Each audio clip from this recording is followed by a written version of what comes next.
Hallelujah. Hallelujah. उत्पत्ति 25 निकालेंगे का 29 से पढ़ेंगे। उत्पत्ति 25 अध्याय 29 आयत। एक दिन याकूब भोजन के लिए कुछ दाल पका रहा था और एसाव जंगल से थका हुआ आया। तब एसाव ने याकूब से कहा, वह जो लाल वस्तु है उसी लाल वस्तु में से मुझे कुछ खिला, क्योंकि मैं थका हूँ। इसी कारण उसका नाम एदोम भी पड़ा। याकूब ने कहा, अपना पहलौठा का अधिकार आज मेरे हाथ बेच दे। एसाव ने कहा, देख मैं तो अभी मरने पर हूँ, इसलिए पहलौठे के अधिकार से मेरा क्या लाभ होगा। याकूब ने कहा, मुझसे अभी शपथ खा। अतः उसने शपथ खाई और अपने पहलौठे का अधिकार याकूब के हाथ बेच डाला। हालेलुया। हालेलुया। इस वचन से और इस घटना से हम बहुत कुछ सीखते हैं मसीह होने के नाते। शद्रक मेशक अबेदनगो आगे मूरत खड़ी थी और अगर कोई नहीं झुकेगा तो आग में डाला जाएगा। उन्होंने वो झुके नहीं, आगे बुलाया। क्यों झुके, क्यों नहीं? अभी भी मौका देता हूं, 7 गुना आग को कर दो। अगर अभी भी नहीं झुके तो 7 गुना आग में जाएंगे। अब बताओ करोगे कि नहीं? राजा, कोई उत्तर देने की जरूरत नहीं है तुझे, जो कह दिया है वही करेंगे। चाहे आग 7 गुना हो, चाहे 21 गुना हो, चाहे 50 गुना हो, चाहे 100 गुना हो। वो झुके नहीं, कोई समझौता नहीं किया। उन्होंने डर के कारण अपने अधिकार को बेच नहीं दिया। वो आग में जाने के लिए तैयार थे, और क्योंकि उन्होंने समझौता नहीं किया, यीशु उस आग में भी उतर आया और उन्हें उस आग से भी बचा लिया। जब आप समझौता नहीं करते, प्रभु आग में उतर आता है। दानियल, प्रार्थना नहीं करनी, ये नहीं करना, ऐसे नहीं करना। वो खिड़की खोल के बैठा है और प्रार्थना कर रहा है। समझौता नहीं किया, शेरों की मांद में डाल दिया गया। और वहां पे भी जब राजा सुबह आया खोलने, शेरों के साथ वो खेल रहा था। हालेलुया। भूखे शेरों के साथ खेल रहा था। जब आप समझौता नहीं करते, शैतान आपको डरा सकता है, आपको मार नहीं सकता। हालेलुया। ये कर देंगे, अगर तू हाँ यीशु को मानोगे तो तुम्हारा ये कोई कुछ नहीं देंगे, तुम्हें तुम्हारा अधिकार छीन लेंगे। समझ रही हो? और ऐसा हो रहा है। तो क्या कुछ हल्की सी प्रॉपर्टी के लिए हम यीशु को छोड़ देंगे? अपने पहलौठे के अधिकार को छोड़ देंगे? आपको पहचानना है उस अधिकार की मूल्यता। यह अधिकार जो मुझे अनंत काल के स्वर्ग की प्रॉपर्टी का मालिक बना रहा है, इस जरा सी धरती की छोटी सी प्रॉपर्टी के लिए मैं अपना ईमान बेचने वाला नहीं हूं। चाहे मर भी जाऊं, पर अंत तक यीशु में विश्वासियों क्या बना रहूंगा। आमीन। हालेलुया। हालेलुया। समझौता नहीं। जिसने चुना है, वफादार रहूंगा अंत तक। आगे मौत क्यों ना हो, बट इन जुबानों से इनकार नहीं सुना जाएगा यीशु का, पर सदा यीशु की महिमा ही इन होठों से सुनी जाएगी, यीशु के सामर्थी नाम से। हालेलुया। हालेलुया। कोई समझौता नहीं। समझ रहे हो? अधिकार को पहचानो, समझौता नहीं, किसी भी प्रकार का नहीं। अपनी प्रॉब्लम्स को बढ़ा चढ़ा के नहीं। जब वो 10 जने गए, प्रभु मूसा ने भेजा भेद लेने के लिए, जाओ चेक करके आओ। 12 जने भेजे, उसमें से 2 योशू और कालेब थे, और 10 गए। जब वापस आए, बड़े नाकवंशी हैं, बड़े लोग ने, हम तो उनके सामने टिड्डियों के समान हैं, हमें तो कुचल देंगे। वो डर गए, घबरा गए। अब समझ रही हो? आपके अंदर डर का नहीं, प्रभु ने सामर्थ का आत्मा बख्शा है। दो लोग योशू कालेब, जिनके विषय में प्रभु खुद गवाही देता है कि इनके अंदर अलग आत्मा बसता है, वो आए और उन्होंने कहा डरने और घबराने की जरूरत नहीं है, जो प्रभु यहां तक लेके आया है अवश्य है हम उन पर प्रबल होंगे और उस जगह को अधिकार में ले लेंगे। हालेलुया। अब समझौता नहीं, अब प्रभु के हियाव से आगे बढ़ते हो। आमीन। कोई समझौता नहीं प्रभु के साथ, कोई समझौता नहीं। तीसरा,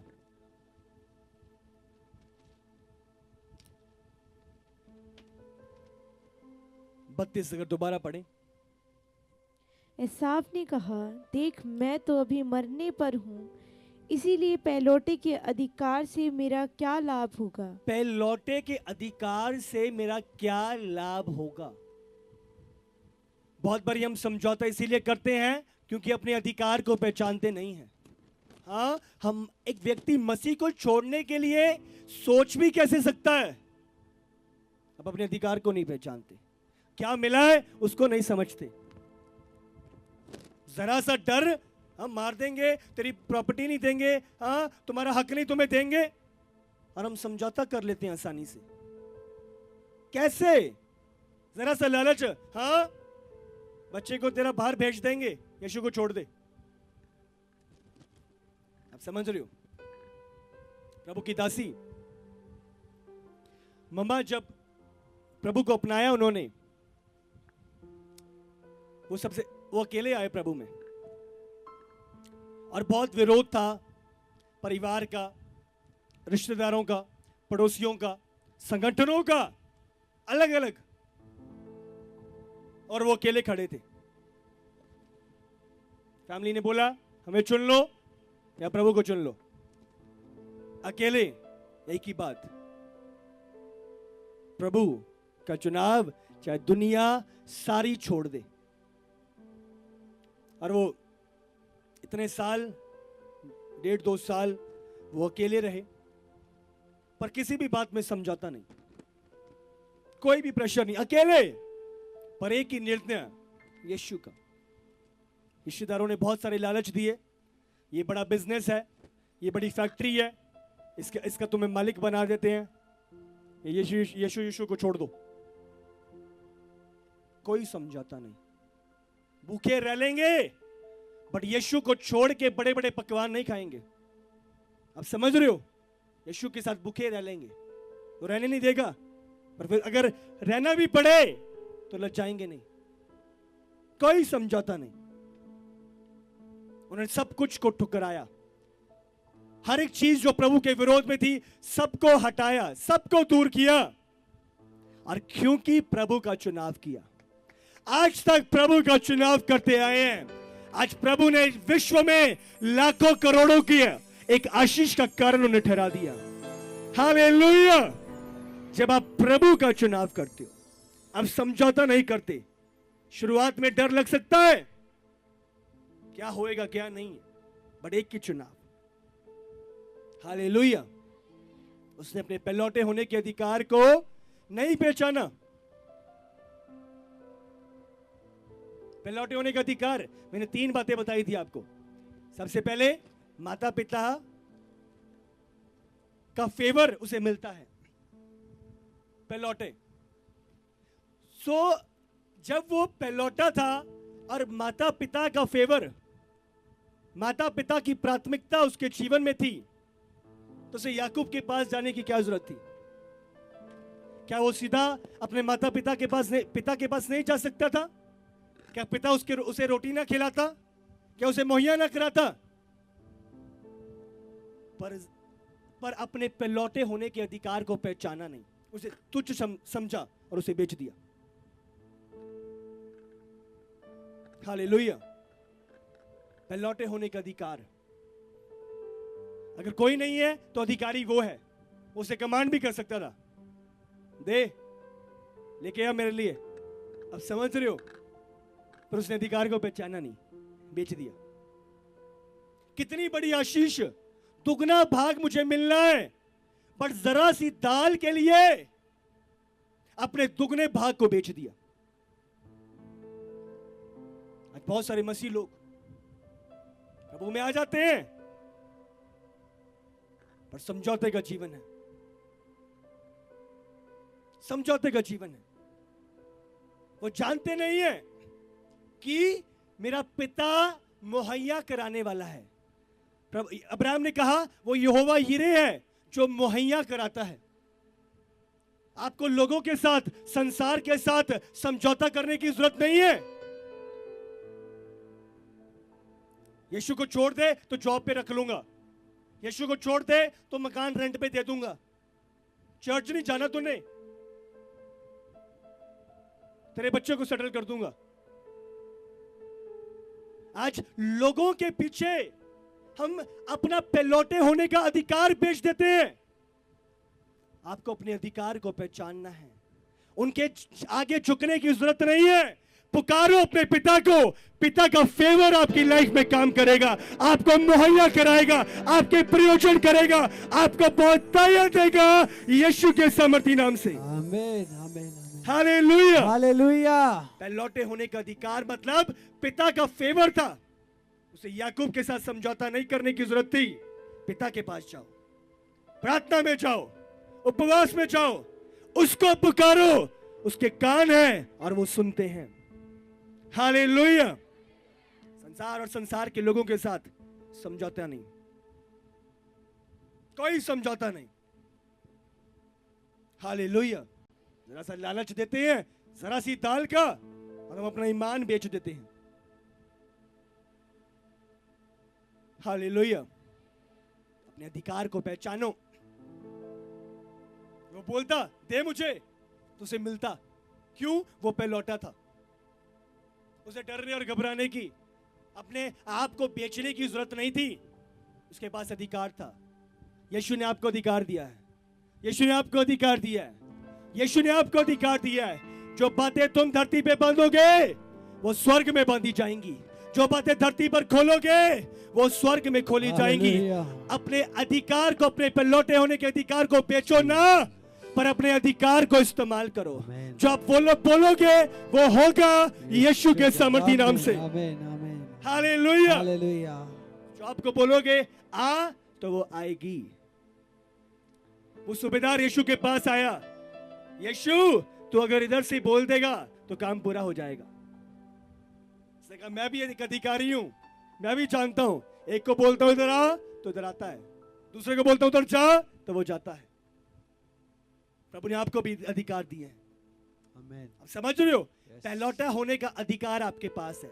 जब आपने मसीह को अपनाया, अधिकार आपके जीवन में आ गए। आप संसार के आगे जरा सी चीजों के लिए समझौता नहीं कर सकते।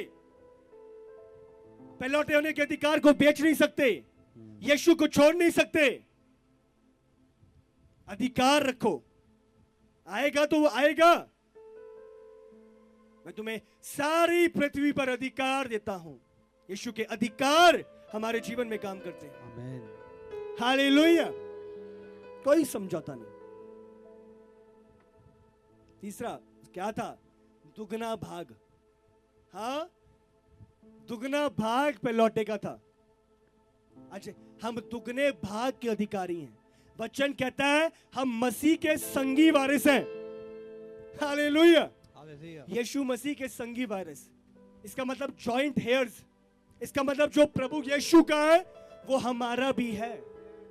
हालेलुया। स्वर्ग और पृथ्वी का अधिकार हमारा भी है। आज हम कैसे जरा से पैसे के पीछे, जरा से लालच के पीछे अपना ईमान बेच देते हैं। पहचानो आप किसके मालिक हो। हालेलुया। पहचानो यीशु के संगी वारिस। प्रभु की बहुतायत, प्रभु की आशीष जो आप लिए हुए हो उसे पहचानो। वो मसीह होने का अधिकार जो आपको फेवर देता है, जो आपको अधिकार देता है, जो आपको दुगनी आशीष का भागी ठहराता है, वो सारी चीजों को जरा से संसार के लालच के लिए, जरा से संसार के डर के लिए उसे बेच ना डालो। हालेलुया। स्थिर रहो, प्रभु में बने रहो, ठहरे रहो, खड़े रहो प्रभु में। कोई समझौता नहीं। हालेलुया। आज लोग इधर उधर भटक रहे हैं, ध्यान रखो। वो ज्यादा संसार में बिता रहा था टाइम, ज्यादा उस जगह पे। धीरे धीरे शिफ्टिंग होती है, हाँ, धीरे धीरे, आराम आराम से। दिख नहीं रहा पर आराम आराम से आप चल रहे हो, और आराम से धीरे धीरे धीरे धीरे धीरे धीरे एक समय आता है, आप पाते हो कि मैं दूर कैसे हो गया। धीरे धीरे शैतान खींच लेता है। आप समझ रहे हो?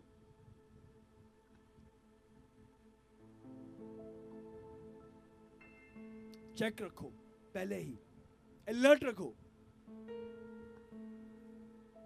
मसीह सिद्धांत आपके जीवन में होने जरूरी है। प्रार्थना, वचन, उपवास। उपवास करते हैं कि नहीं? हाँ, कितने लोग करते हैं उपवास? ऐसे ही उठा रहे हो या करते हो? करते हैं, ठीक है। साल में एक बार ही? हाँ,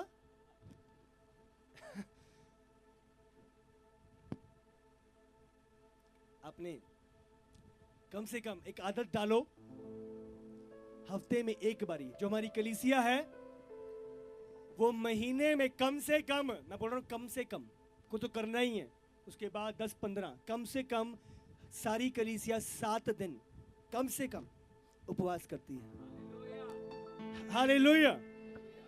और उसके बाद पूरे साल में 3 से 4 महीने ऐसे होते हैं साल के, जिसमें पूरी कलीसिया 21 दिन उपवास और प्रार्थना करती है। आप समझ रहे हो कि नहीं? ये मैं आपको जो गिनती बता रहा हूं, ये कम से कम है। तो ऊपर आप समझ सकते हो कितनी जा सकती है। और ये कलीसिया करती है, जो चर्च के एल्डर्स हैं, लीडर्स हैं, पास्टर्स हैं, आप समझ सकते हो। हालेलुया। क्रिश्चियन सिद्धांत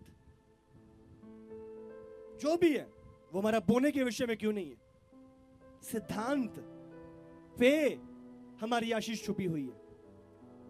हमारा टाइट ईमानदारी से प्रभु के राज्य में। हालेलुया। तो आपको ध्यान देना, मसीहत सिद्धांत से भरपूर है। आपको समझौता नहीं करना, अपने पहलौटे होने के अधिकार को बेचना नहीं है। प्रभु ने ठहराया है, उसे समझना है। हालेलुया। मैं बोल रहा हूं कठिन समय आ रहा है, विपरीत समय आ रहा है। बंदूक रख देंगे ऐसे, यीशु को छोड़ देंगे तो मार देंगे, तो क्या छोड़ दोगे? हाँ, सुना ही नहीं दे रहा मुझे भाई लोगों। नहीं, छोड़ेंगे नहीं। हालेलुया। कोई लालच के लिए, कोई डर में हम यीशु को नहीं छोड़ेंगे। जिसने बचाया है, जिसने जीवन दिया है, जिसने सांसें दी हैं, उसको त्यागेंगे नहीं। हालेलुया। सब छोड़ दें पर उसको नहीं छोड़ेंगे। हालेलुया। बांधे रखो, उसे थामे रहो। सब विरोध में है, उसे ना छोड़ो। कलीसिया में इतनी बहनें सिर्फ वो आया करती थी चर्च, प्रभु के भवन में, और हर जगह से विरोध था। सब परिवार वाले, रिश्तेदार, पड़ोसी, हर एक विरोध करते थे। पर वो बहनें किसी ना किसी रीति से, कभी कभार किराया भी नहीं होता था, उसके बावजूद संघर्ष करके वो प्रभु के घर में आती थी। और समय बीता, उनके कारण आज पूरा परिवार, पूरा पिंड, पूरा एरिया उन बहनों के द्वारा बचाया गया, और सारे आज प्रभु के कामों में हैं। मैं आपको बोल रहा, अकेले आप क्यों नहीं हो? खड़े रहो। बाइबल कहती है तू बच, तेरे द्वारा तेरा घराना बचाया जाएगा। हालेलुया। वो ठीक हो जाए फिर मैं कुछ सोच सकती हूं, पहले वो बदल जाए। जब तक आप नहीं बदले वो नहीं बदलेगा। जब तक आपकी लाइफ में समझौते हैं वो कैसे बदल लेगा? हालेलुया। तो ठहरे रहो, खड़े रहो प्रभु में। आमीन। समझ रहे हैं कि नहीं भाई लोगों? हाथ उठाने में शर्म ना करो। हाँ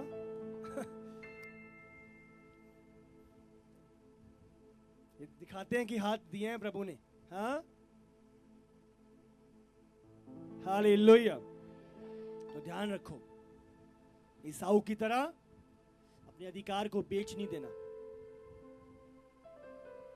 हाँ, कितनी आसानी से हम अपना स्वर्ग को बेच देते हैं, हमारे अनंत काल के जीवन को कितनी आसानी से। छोटे से लालच, क्या थी वो दाल और क्या था पलौटे होने का अधिकार? आप देख लो, क्या जरा सी प्रॉपर्टी, क्या जरा सा पैसा, और क्या अधिकार आपके पास है मसीह होने के नाते। और कैसे मैं मसीह होने के सिद्धांतों को बेच सकता हूं? ध्यान रखो, बड़े से बड़े लोग गिनती आपके विरोध में आ जाए, बड़े से बड़े लालच आ जाएं, समझौता नहीं। हालेलुया। ये जीवन उसने बचाया है और उसी का है, और उसी के लिए हम जिएंगे। जैसे पौलुस कहता है, मेरे लिए जीना मसीह है और मरना लाभ है। हालेलुया। तो ये जीना मसीह ही रहेगा, अंत तक जीना मसीह ही रहेगा। हालेलुया। ये संसार नहीं होएगा, ये मसीह ही होएगा। आमीन। आइए अपनी आंखों को बंद करें सब।